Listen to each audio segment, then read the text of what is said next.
Hello and welcome to my new video. My first video in quite some time, but I was quite busy as video editing also takes a lot of time. I didn't have time and space to do it, so it took some while, but eventually here I am. And it's all about the stays I made for my 1780s costume and now foundation garment series. I actually made the stays almost exactly a year ago. So you see how slow I am with editing, but I will try to better myself in that way. But eventually you see everything I film because I film most of my sewing projects which are a little bit vintage or costume themed. Eventually you're gonna see them all, but it just takes me a very long time. Anyway, let's focus on this video because here I am. And again, this is about the stays. And this is part one out of a two-part series of making them. I just split it in two parts because it is just a very time-consuming process with all the boning and everything. So I split it into parts so I can explain it a little bit better. And this part will be about the pattern. It will be about the boning channels, the assembly, and also which fabrics I use for it. Yeah, I think we should get started because we have quite a lot of things to do. As always, I started out with the pattern, and mine is from the book Corsets and Crinolines from Nora Vaughan, and those are the half-bound 1780s stays. I picked those because it seemed like a good beginner project, because they're just half-bound and not fully bound. So in general, they are a little bit easier and quicker to make, so I picked them. And I simply enlarged the pattern and then cut it out. I firstly cut the base layer out, which is a very stiff cotton. I would say a canvas. It's a little bit lighter than the usual canvas, but still rather stiff. You need a lot of stiffness in days from the time. Usually there are like 4 layers of fabric. I just use 3. So I have the top, the base, and then the lining.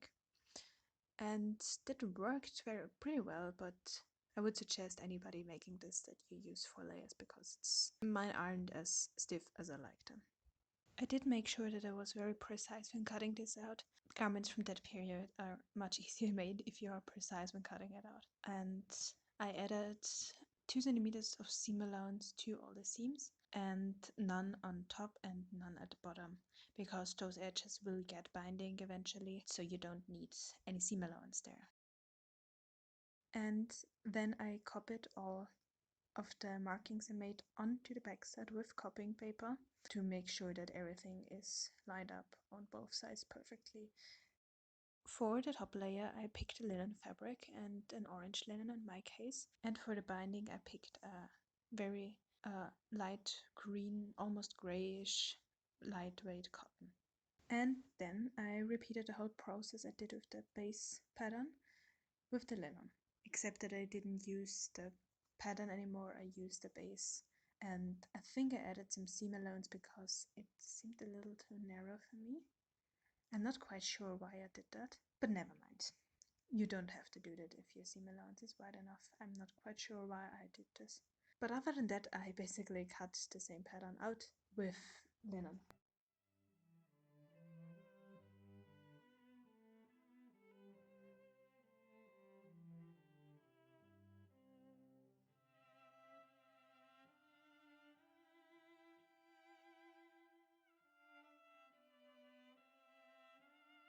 After the linen was cut, I took all the pattern pieces apart and placed on each linen piece one cotton base piece. And then I basted this placement together. This whole process is called flatlining, and basically you make one fabric out of 2 fabrics. So you cut the same piece out, and with very long basting stitches you sew it together.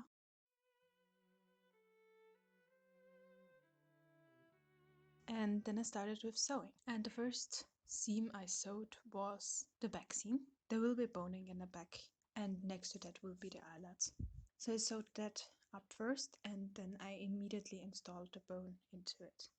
This seam then got trimmed and pressed flat, and then I could place the boning into it. Placing the boning in was quite of a fiddly work, but I recommend pinning it in because I tried it without and the boning kept slipping out, so I decided to pin it, although it was quite fiddly, and then I sewed the boning in with a zipper foot.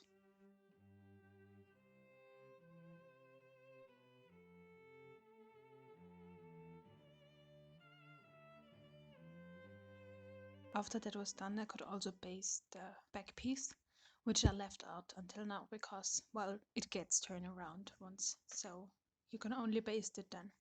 Then the most time-consuming process of the whole stays started, except for the binding, but we'll come to that in another video.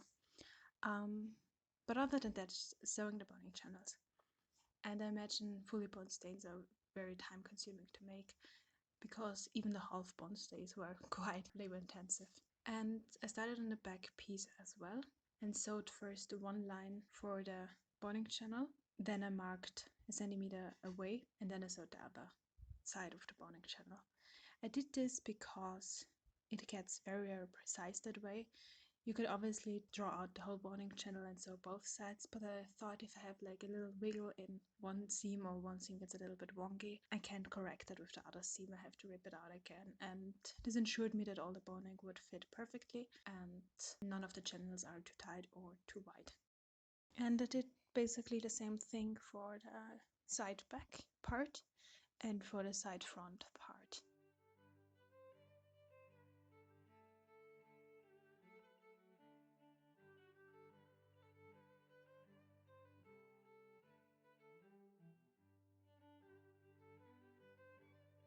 And then I sewed up the center front seam.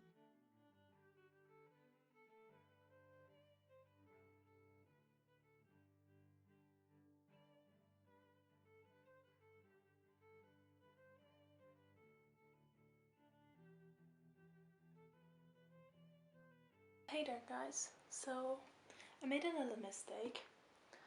I sewed the front seam with the base and the fashion fabric layer, and now I can't get those horizontal bones in there, obviously, because it's stitched through. So I didn't think this through, but I found a solution and I will explain it to you. Take another fabric and stitch the boning channels onto that, just because more fabric means more support around the bust, and my stays just have 3 layers, while historical stays have 3 to 4 layers. So I don't think it's inaccurate if they're partly 4 layers and partly 3 layers. So I think I'll go with that, and I think that's the neatest way for me to do it. So with this improvised method, I had to sew down the seam allowance on top so I can slide the bones in later and not have the problem that I get stuck in the seam allowance, which happened to me quite often, so it is a good advice to do that.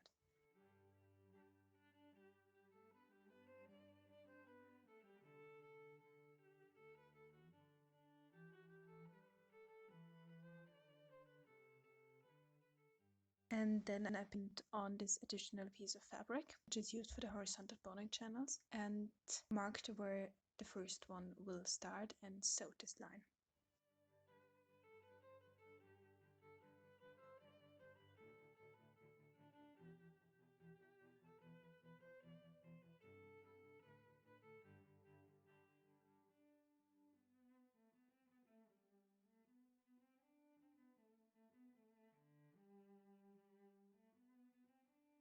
After that first line was sewn, I marked again 1 centimeter away from the first row of stitching and sewed this line, and then moved on like that until I reached the bottom of my additional fabric.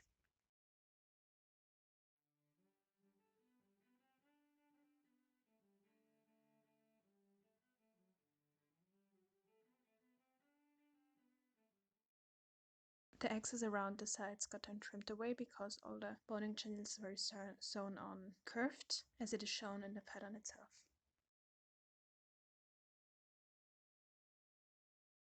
And then I could move on to the vertical boning channels, which were first 2 rows in the center front, and I just marked it on from the seam line away 1 centimeter, and then from the second boning channel.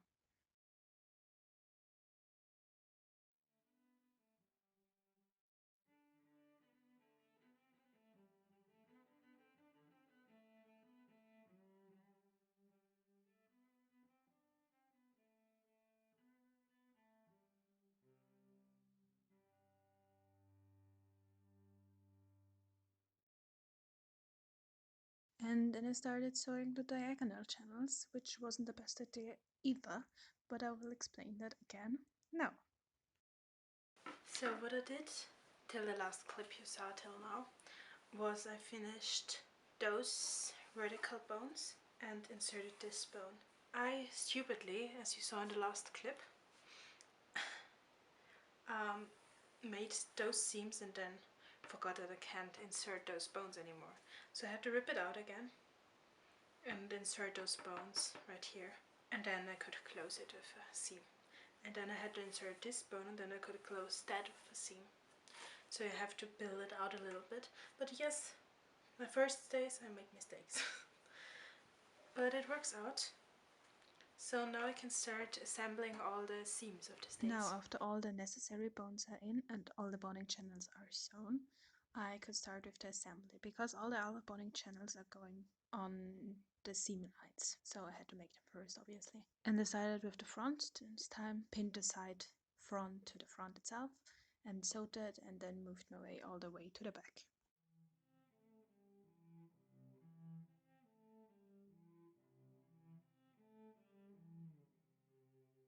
When pinning the seams together, I made sure that I really catch both of the markings on both sides.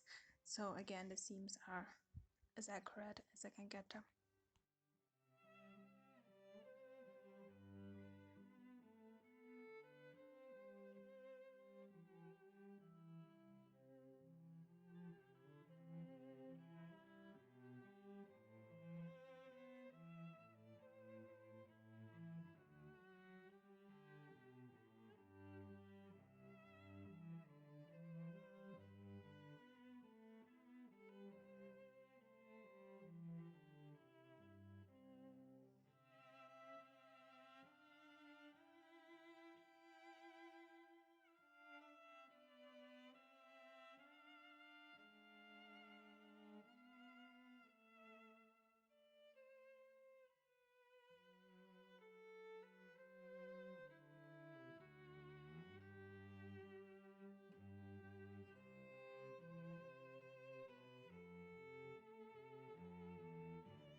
And then I decided to make another fitting with the stays.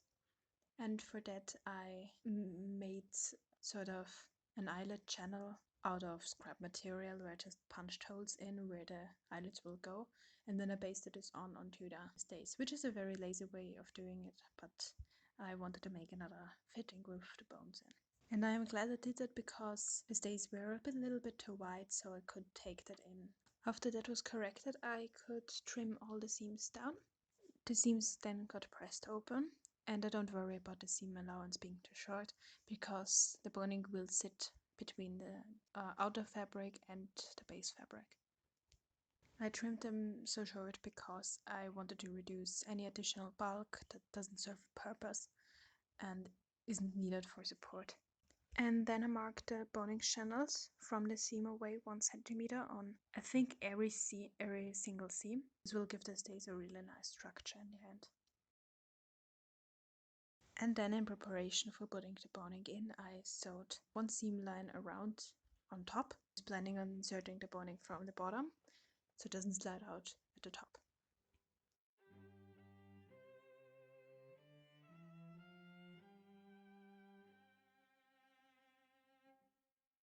The last thing I do in this part is sewing the straps on, which is just a straight seam in the back, and then I could iron it flat, and it also serves the purpose of stopping the boning once I slide it in. And that's it for part 1. I hope you stay tuned for part 2 where I'm gonna finish the stays. And I really hope you enjoyed the video, and if you did, give it a like, or maybe you have something to say, and maybe consider subscribing to my channel so you don't miss any of my future videos.